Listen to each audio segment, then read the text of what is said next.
সালাতে দোয়া কবুল হয়। সালাতে দোয়া কবুলের তিন জায়গা।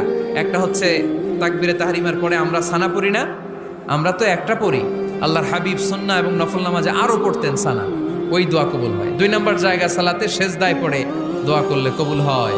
আকরাবু মা ইয়াকুনুল আবদু মির রাব্বিহি ওয়া হুয়া সাজিদ ফাকসিরু ফীহি দুআ। বান্দা যখন সেজদায় লুটিয়ে পড়ে বান্দা আল্লাহর সবচেয়ে কাছে চলে যায়। তা কিন্তু বিশ্বনবী বলে সেজদাটা তোমার রবের কুদরতি পায়ের উপরে পড়েছে। সেজদায় পড়ে দোয়া করেন। সালাম ফিরানোর আগে বিশ্বনবী দোয়া করতেন, লা ইউসাল্লিমান্না আহাদুকুম হাত্তা ইয়াতাআওয়াযা মিন আরবা'a।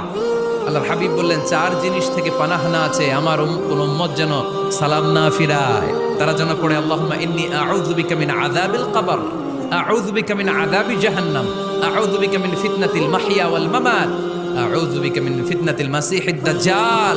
আল্লাহ কবরের আযাব থেকে বাঁচাও, আল্লাহ জাহান্নামের আগুন থেকে বাঁচাও, আল্লাহ জীবন মরণ